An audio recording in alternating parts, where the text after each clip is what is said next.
hier dans TPMP au Mexique qu'un cadavre non humain de plus de 1000 ans et ont été exposés au public et selon certains spécialistes pourraient appartenir à une espèce d'extraterrestre. Ça déjà sur ça, qu'est-ce que tu dis ? Je n'ai pas étudié le dossier directement, je l'ai étudié par des correspondants qui étaient sur place. Ouais. Et la seule chose que je peux dire, c'est que, évidemment, ce ne sont pas des extraterrestres. Non, c'est quoi alors ? Pour une raison, ce sont des... Alors, l'hypothèse des scientifiques qui sont sur place, c'est que c'est un artefact, c'est-à-dire une construction de quelqu'un qui a pris des cadavres d'enfants qui étaient déjà enterrés par les Incas, sans doute, et qui a fait une reconstitution avec un visage qui est censé être un visage extraterrestre. David Grusch, sous serment face au Congrès américain, devenu lanceur d'alerte, il affirme avoir eu accès à des documents officiels attestant de l'existence d'un objet volant non terrestre. Il affirme que nous ne sommes pas seuls dans l'univers et les autorités dissimulent les preuves de l'existence extraterrestre. Es-tu d'accord avec lui ? Oui, bien sûr, parce que quand on regarde l'histoire de l'humanité, on constate que la finalité de la matière, c'est de créer la vie. La Terre a 4,5 milliards d'années. Les premières apparitions d'une algue unicellulaire, c'était il y a environ 3,5 milliards à 4 milliards d'années.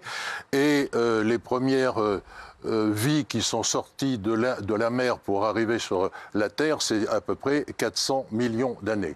L'homme a 300 000 à 400 000 ans, ce qui veut dire qu'à l'échelle de l'univers, nous venons de naître. Nous n'avons pas un passé historique de plusieurs milliards ou de plusieurs millions d'années.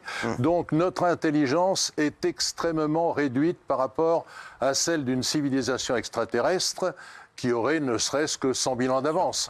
Mais une civilisation extraterrestre peut avoir 1 milliard d'années d'avance, ou 2 milliards, ou 5 milliards d'années d'avance par rapport à nous. Pourquoi les autorités et les gouvernements nous cacheraient des ovnis ? Alors ça, c'est la meilleure question que l'on puisse poser. Merci. C'est la meilleure question. Qu'est-ce qui nous cache ? La question, c'est qu'est-ce que les États-Unis veulent nous cacher ? Voilà. Alors, qu'est-ce que les États-Unis veulent nous cacher ? C'est une très bonne question. Et je vous remercie de me l'avoir posée. Ouais ! Salut les loulous, on est avec Jean-Claude Bourret.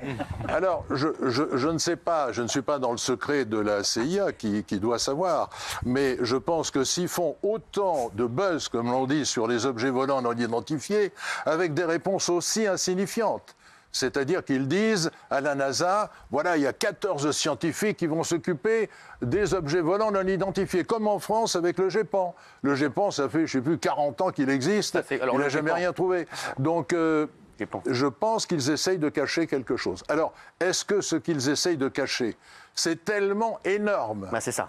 qu'on ne peut pas le dire tout de suite à l'opinion publique qui n'est pas prête. Ils disent, il a publié cet après-midi, la NASA a publié un rapport sur les objets volants non identifiés, près d'1 an après le début d'une enquête réalisée par des scientifiques à la demande de la NASA. Et pour...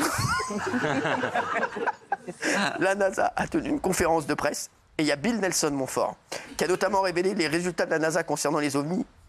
Il laisse clairement le doute planer. Il dit que c'est possible qu'il y ait des ovnis. J'aime beaucoup cette phrase. Il laisse le doute planer. Mais tous ceux qui connaissent le dossier ont des certitudes. Ah bien sûr. Mais donc, évidemment pourquoi il le dit pas ? que nous ne sommes pas seuls dans l'univers, et évidemment que ces intelligences extraterrestres viennent nous visiter. Ils disent un tout petit peu et ils nous préparent à la grande révélation. Ils nous préparent quelque chose, je ne sais pas quoi, mais ça va être conséquent. Oui. Non, mais vous imaginez, vous imaginez si... Comme l'a dit d'ailleurs Haïm Eshed en Israël, qui est un scientifique de très haut niveau, je le rappelle, qui dit qu'il y a des extraterrestres dans un certain nombre de gouvernements. Vous imaginez si on apprend que Macron est un extraterrestre ? Mais alors j'ai une question toute simple, notamment. C'est pourquoi, notamment, il y a un super télescope qui s'appelle Hubble, qui est dans l'espace, qui a une vision. Il pourrait filmer en gros plan un poil de cul sur Mars. Il n'a jamais réussi. Il n'a jamais réussi à photographier un seul ovni. Et les seules photos qu'on a, c'est un paysan dans le Gers qui sort son chien avec un iPhone 5 qui prend une photo. Pourquoi on n'a pas de photo d'Hubble ? Pourquoi ? Parce que Hubble ne sert pas à photographier les poils de cul de Mars.